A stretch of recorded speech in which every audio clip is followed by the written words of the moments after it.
redundant sense sequencer.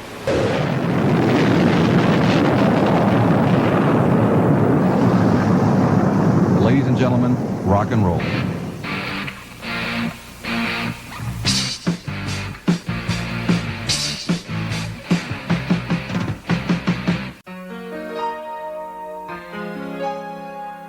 In August of 1981, something called music television launched, and half of America had no idea because it wasn't on all the networks yet. But the ones of us that got it were glued to the screen like raccoons looking at garbage. Little foreshadowing there, Teen Moms and Road Rules. Suddenly, every band we ever heard on the radio was now alive. Cyndi Lauper had wild hair, Duran Duran had yachts, Madonna had lace gloves. It turns out the Police only had 3 members. Who knew? MTV became a monster that made new groups of stars almost overnight. It didn't just play music. It played identity.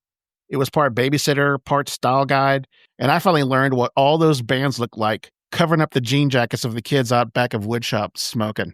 So today we're winding back to the decade where image really did kill the radio star, and I'm bringing my buddy Marc Boucher with me, and we're going to talk about it right now.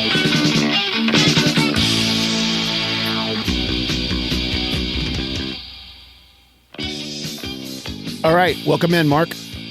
Welcome me. Thank you, Scott. Well, the sad news that a network that I thought was gone many moons ago is officially gone. MTV is ceasing the airing of any music videos. Again, I thought music videos were now just a chance for people to get on YouTube. It's the 5th time they're doing that. Right. So... look, I just finished a book called I Want My MTV, Rob Tannenbaum and Craig Marks, and it was about the early days and the ascent into superstardom that network had. I have a memory of watching the very first broadcast of MTV with my sister when we were kids. The cool thing about the network is it was all over rural America. They sold it to local cable companies. And so my little town in Moore, Oklahoma had it from day one. And Boston. So that's cool. So that's how they syndicated. They actually sold individually to all small markets around the country. Yes, and Boston and Philadelphia and major cities didn't get it because they had full packages already. More Cablevision, channel 31, MTV. Yeah. So I could get the Braves on 17 for baseball, and I could see Duran Duran on 31, and that's so. Back up a little bit. You were actually watching. So when they came on the air. Did I imagine they probably did the astronaut dancing on the moon thing, first? As far as I've seen video of it since then, and I think they do. I just remember seeing the Buggles video kill the radio star. Yeah, Trevor Horn. Yeah, and it just I saw the glasses and the afro. Yeah, and it was they're still touring, they're still playing, and the same woman is still doing that part in the background. Oh my gosh. Yeah, all I knew it was that song from the skating rink is all I knew. Yeah, it was for me. It was that song and "Waiting for a Girl Like You" by Foreigner. That was my other skating rink song. Well, the early, the early days, of course, it was terrible. They had like 30 videos. They were all Rod Stewart and a couple of old concert 38 special reels because there were no videos, and so they had to take pre-recorded. I guess. What's the term that record labels had like promo videos? Oh, for lack of a better way to put it, it turned them into music videos. Yeah, I don't know that they actually had another name besides that, but yeah, I know what you mean. So right. they weren't like structured, scripted out music videos that were there for the sake of being a music video. They were just promo stuff. Exactly. Now, the reason that even started is, the BBC TV show Top of the Pops? Yeah, of course. They have bands show up, kind of like American Bandstand over there. Okay. Yeah. But Queen was told, you can't play. It's lip synced. And Queen, we're not doing it. So they sent in, that's how the Bohemian Rhapsody video was made. What it was made for is for that telecast. It's operatic. There's layered. We're going to play live or we're not going to play. And so they said, you're not going to play live. Nobody does. And so they were like, okay, cool. Yeah. So they sent in a video. And that became the bones for every video after that. It's like, oh, this can be done. We can format into 4 minutes. Everybody can see the band. So it was a real weird give and take MTV got free content from these bands and the labels. The labels didn't want to do it. And there was one label, I don't know if it was Epic, might have been, because REO Speedwagon was all over the early days. And a lot of those early videos were 38 Special and all the rock bands would show like concert footage, and that would be their video. Van Halen had a couple early. Like that. Yeah, actual concert footage. But then it became all the rage to have fake concerts just for filming the videos with. Right. Yeah, that would They come did later. a lot of that too. Yeah. So that's what they did. These there was one record company that stood up and said, "We'll do it," and their album sales went through the roof because kids were seeing these bands. They could put a literal face to it, and it really bolstered sales. So all the other guys piled on, and so they're getting a really big up and coming studio, or pardon me, a network that would show their bands only for the price of producing a video. And so both parties really benefited from it. And MTV grew like crazy. Like the stories in this, of course, drug use and orgies and all the stuff that went on in the office, that part of the book. It's all the normal corporate stuff. Yeah. Right. But there's stories about Rod Stewart being pantsless at a 4-star restaurant in New York City at his table and like harassing waitresses. And it's all the nonsense of the overindulgence of the time and the story of the network. But what happened, like happens every time, it overruns itself. Like they started doing TV shows. And I read, or in the book, that when they started doing The Real World in the 90s, they didn't want to let it out how big the numbers were for that, because it would, for the show, for the Real World, it was killing. And they didn't want to release that because it would hurt video play, and they had a lot of shows that were built on that. And eventually, we get Teen Mom and all this nonsense, the rot gut that it became. And the reason that it came to be was out the window. The videos became less and less of a big deal. And they had them grouped. You could tell it was kind of coming when they started segmenting. They had Headbangers Ball and then the rap videos like Yo MTV. And they'd have like format specific times of day. Yeah, like club music, that Julie Brown nonsense. And so, when Vanilla Ice and CNC Music Factory starts running the show, you're towards the end. So I know that's what happened. And when that started happening, I really went, Yeah, because it was a binding agent for kids our age. You'd go to school and you'd see Billy Idol the day before with his spiked hair, and you never knew what these dudes looked like unless it was just really homogenized through their management, and they'll send pictures and articles to these, Tiger Beat and Parade or Hit Parade and all these magazines once a month. You would get really distilled pictures from their handlers of what you're supposed to think. And, it was an inevitable change, with Instagram and X came along. And so, when you see what your favorite singer is eating for breakfast, it just kind of takes the appeal away. It's not as special. And so now it's just saturation. And they realized that these scripted shows, and then that, they're who I blame for reality TV. It started with MTV. 100%. I think nobody would disagree with you on that. The only good thing that came from that is the TV show Remote Control. Remember that? Of course, I was actually there once in the audience. Oh, get out! The only thing good about that is I once saw Weird Al just mop the floor with Cool J. They were doing Beatles songs on the lightning round at the end. Oh man, they destroyed him. It was funny. Remember they had that thing where they'd strap you to the wheel and they'd spin it, and you have to name what the videos are as you go spinning by them. You remember that?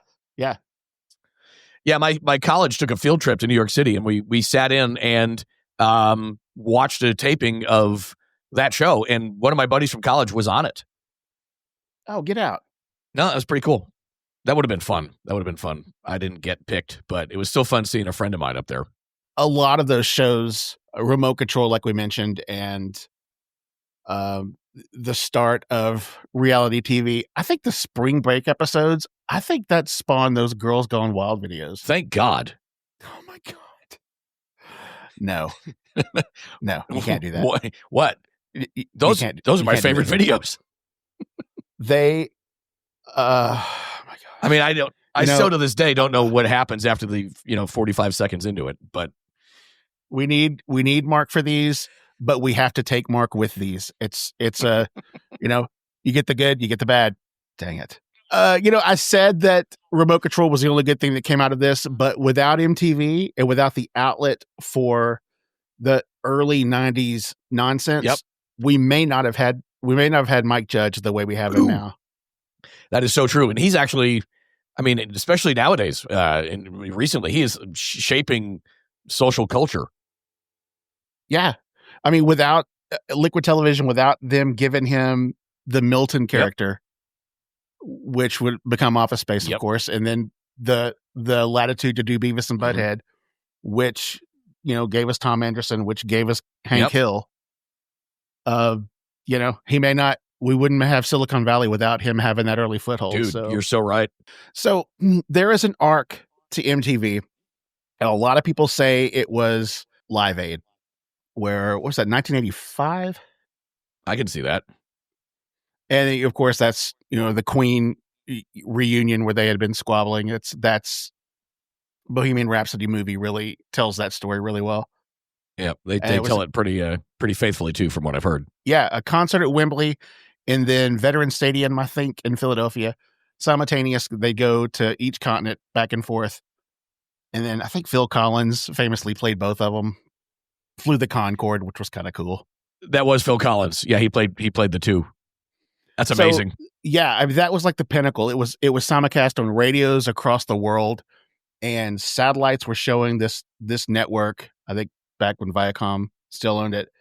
Yep. And so after that, you can really see how music took a back seat, which is crazy because that was like the pinnacle of pop music at that moment. But it just kind of slowly got chipped away. On a similar sort of arc, the technology that was used to make the music videos also developed quicker than it would have, I think, had MTV not been around. And I mean, let's even say the technology used to make movies and television was dramatically improved during that time. I remember, I forgot which video it was, but they introduced it as being the very first one that was ever shot using video equipment as opposed to film equipment. Because up until then, all the music videos that you ever saw were shot on 35 millimeter film and had huge budgets because, a 35 millimeter movie equipment is what they shot every blockbuster movie with. And so they're using the same technology to shoot the music videos. But now, you have a bad take using film and you got, 1,000 feet of tape that you're just going to throw away now that's going to cost another $600, to reshoot a scene, as opposed to video where you can shoot it 75 times in the same day and you're using 3 tapes. But like, for example, do you remember the Scandal song, Warrior?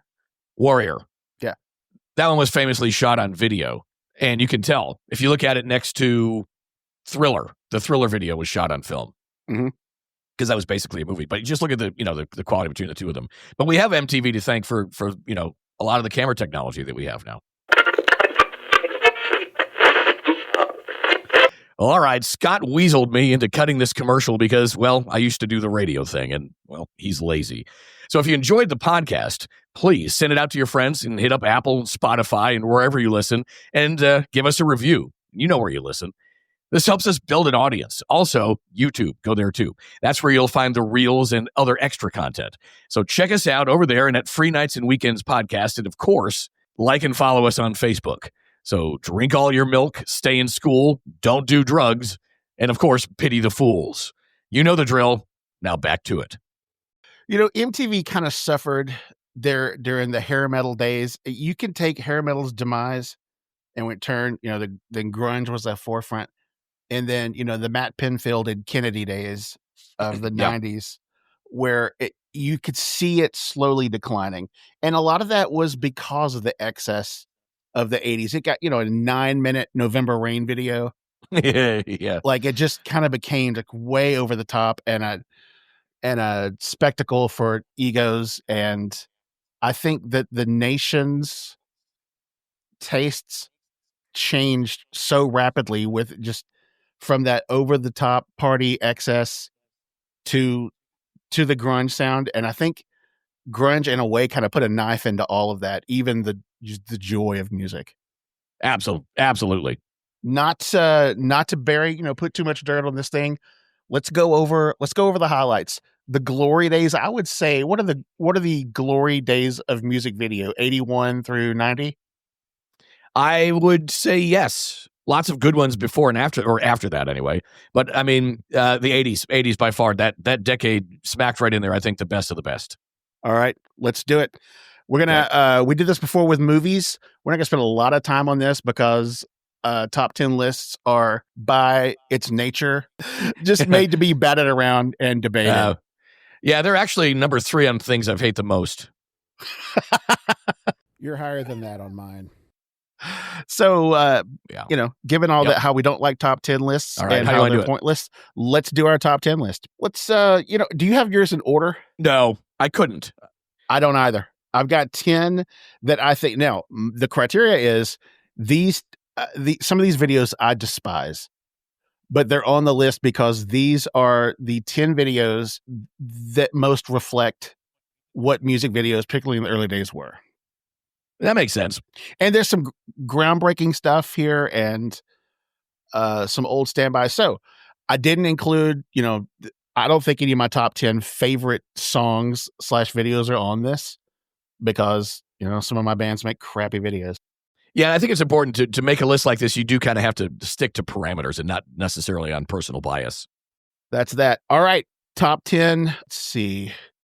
How do we do it? Back and forth, or do you want to run through yours? I like the back and forth idea. You want to start with 10 and go back? Okay. And again, these are not in order. I just have them numbered. Yeah, right. Same here.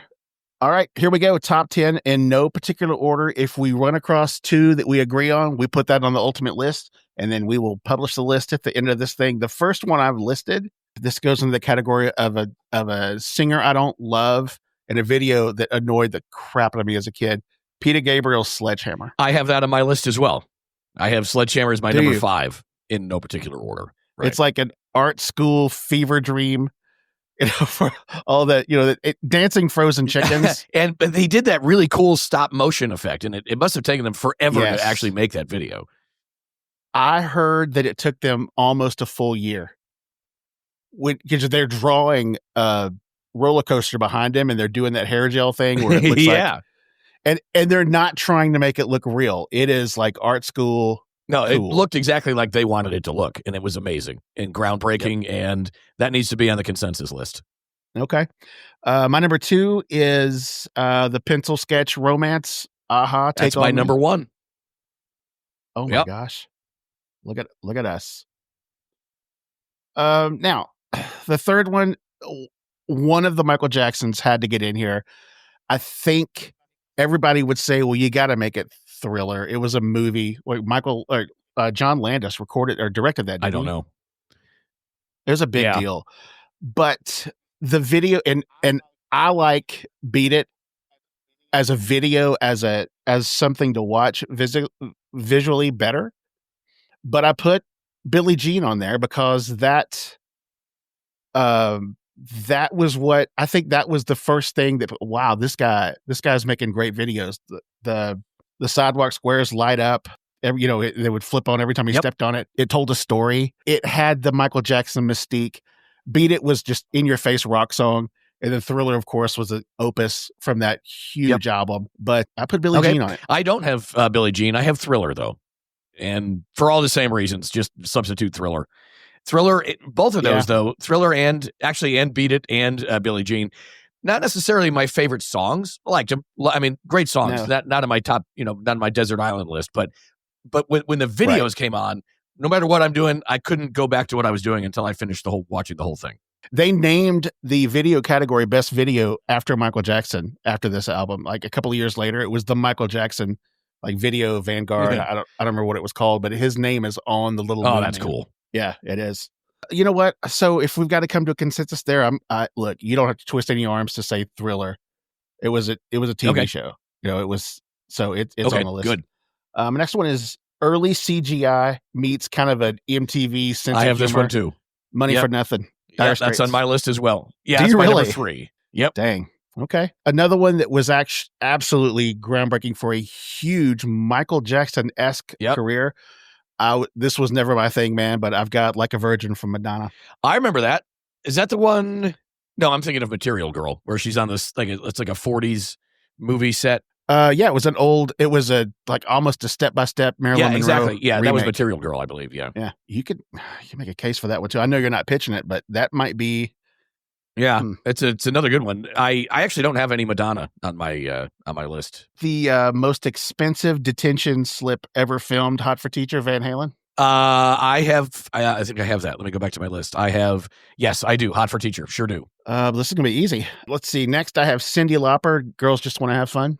I have Time After Time, actually. I get that. The Cyndi Lauper video was incorporated into that Friday night video show for a while, and like Saturday mornings. Okay. That video had every color in the box, man. Yeah, for sure. It was an absolute mirror of that decade, and that's the reason I included it. Okay, makes sense. I mean, I could actually be persuaded to have either one of those from Cyndi Lauper. The next one I have is, again, I'm not wild about the video, and at the time wasn't wild about this band. I like them a lot more now, but Sweet Dreams from Eurythmics. Oh, didn't even think of that one. I'm trying to remember the video. She's in a boardroom and she's wearing a suit. And for some reason a cow walks in. It was just early 80s nonsense. They didn't know what they were doing. And so they just included it. Hey, we got a cow. Bring him in. Oh, yeah, get him, man. Bring him in. Her. I guess it would be a her. Yeah, probably. Let's see. I struggled with Like a Virgin from Madonna.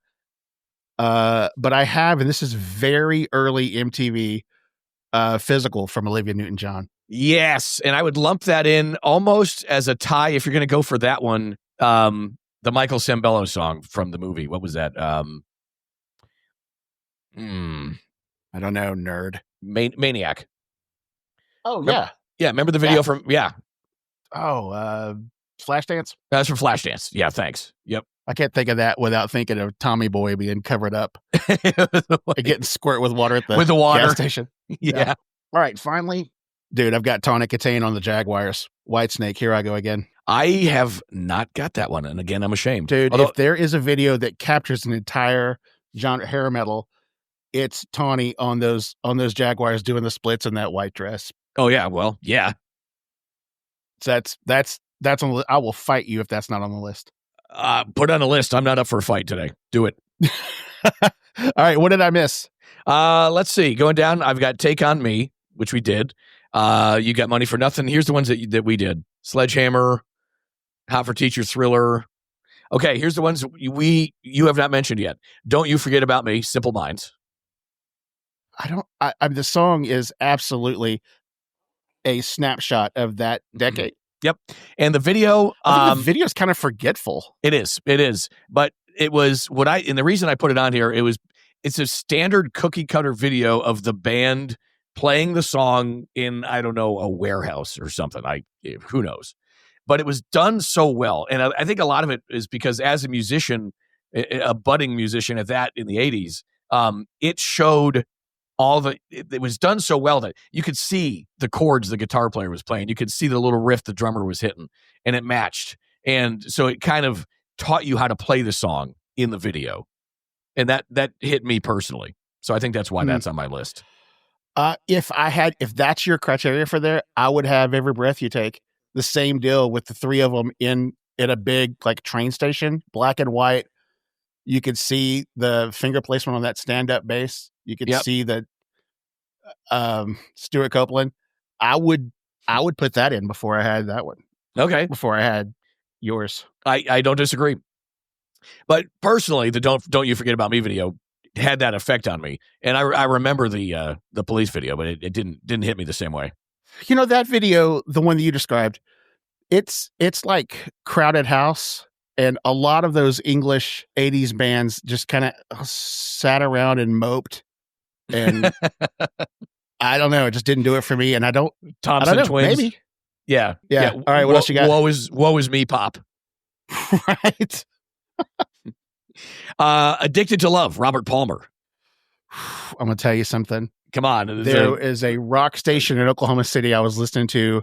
I think I was in high school, and it's dude Rick and Brad on the morning. It's it's a typical morning zoo. Yeah, but it's not over the top. They're actually pretty good, and they've been at it since talkies, since the 20s.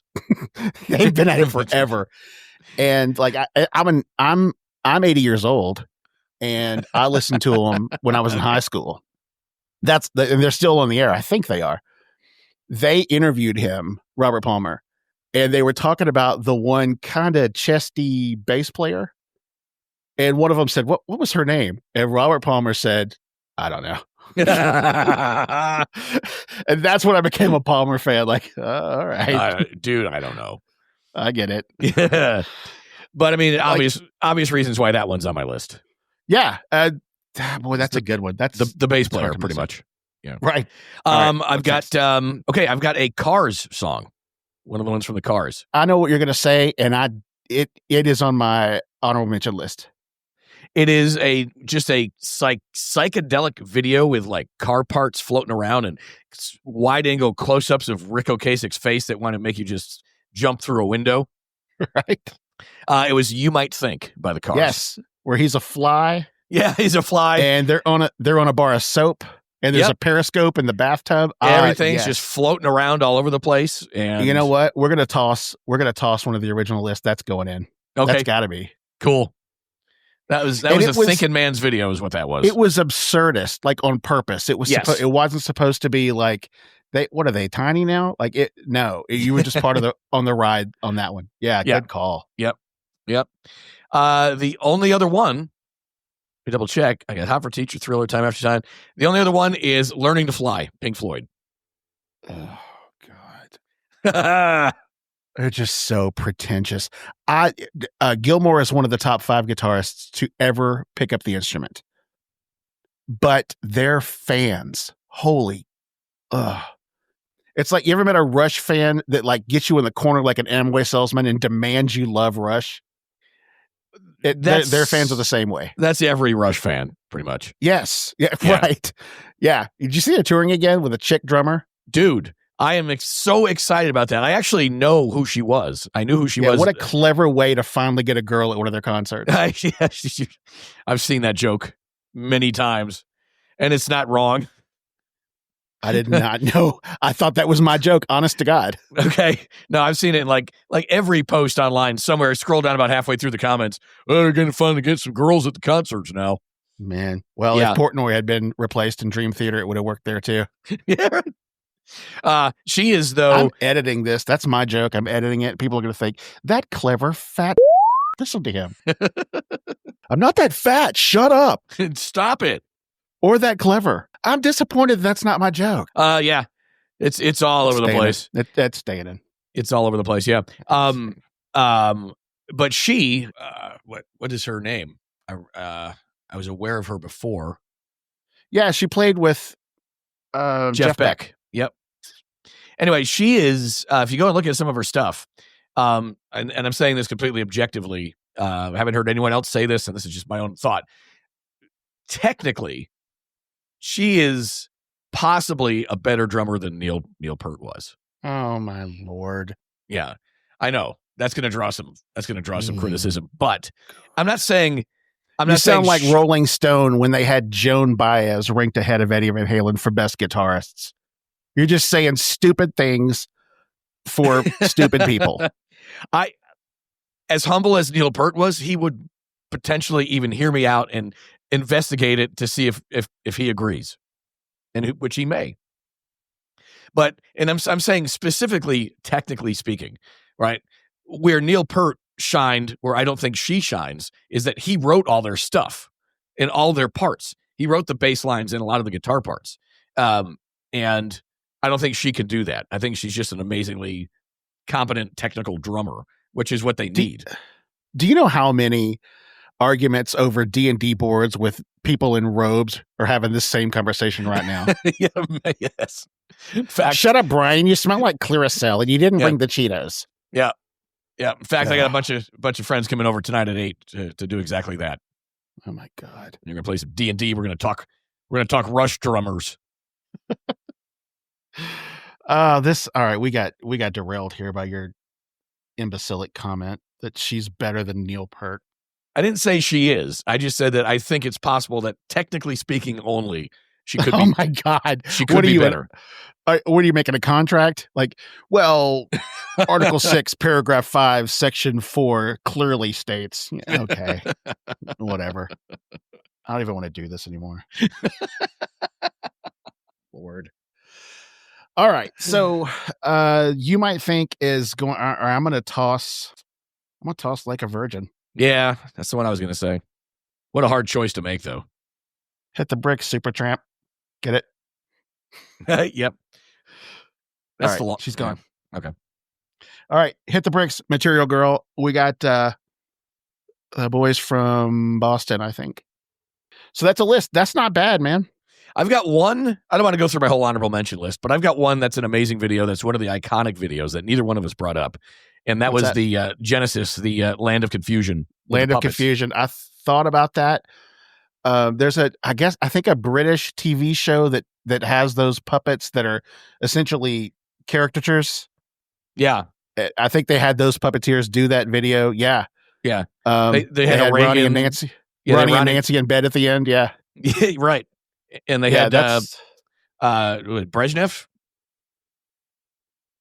That was Gorbachev. It was Gorbachev, yeah. And they were all, I mean, that was just such a super cool video. None of one of those videos where you have to watch it till the end if it comes on. I said I'm the one that came up with the stupid rule that we need to keep it in the glory days. So that leaves out like Hammer and all those guys in the early 90s that were huge cultural shifts, but no good. They don't make the list. No, they don't. And I think you were sort of alluding to the fact that it's almost like all the talent just got used up in the 80s. Yeah. It seems like the shift from just dudes that show up in blue jeans like Fry and Henley and just play. Yeah. Like Buckingham and Mick Fleetwood. Yep. And that's what they built it on. And then they got their audience and it just went over the top and it just literally burned itself out. I remember in, early high school, they were talking about the $100,000 budget for a Whitney Houston video on that first huge album she had. And again, I can separate the two. You just don't like the music if you claim she wasn't an otherworldly talent, her voice, but it wasn't my thing. And I remember seeing that thinking $100,000 for a video. And that shows the power of the medium. Like people would see it and it would just sell albums. I don't understand quite how that started to backfire, other than I remember when Radiohead produced a huge album without a record label. They did it themselves. And so the shift happened and it was a neat period of time, but it's not necessary anymore.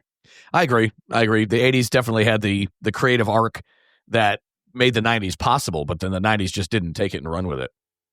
Right. Man. So we could have easily done, best rap videos, best pop, R&B, rock. But man, if you're gonna pick 10, I think we landed on most of them here. I think so too. And I think if we did it by genre like that, neither one of us are ingrained enough in all of those genres to really come up with a realistic list. No, I guess we have to go to chat for that. Yeah. So a couple of things quick. We mentioned the Live Aid, just kind of the peak of the network. Do you remember the first video that was like appointment viewing, like you would watch it and it really changed how you thought of videos? Yes, I think it was the Scandal video, the Warrior. It was all because of Patti Smythe. I'm gonna look that up. It's all because of Patti Smythe. There's this 1 second in the video where she's wearing this little black bathrobe thing and she jumps. That's all I'm going to say. Okay. Yeah, I'm certainly going to look at that. She jumps, and did I mention she was wearing a bathrobe? Yeah, I'm gonna Okay. And I'm like 14. Scandal. Let's see. Got it. I'll do that later. Okay. Is there a video that works with the sound off? Ooh, neat question. Thriller. Yeah. Thriller for sure. Do we have to stay in the 80s? No, not for this one. I'm going to go with Men Without Hats and the Safety Dance. I don't think there's enough midgets in videos. Well, it's because of that video that we all now know what a maypole is. Or did you know what a maypole was before that? I knew what a maypole was because it's on the opening credits of The Odd Couple. Oh, it is?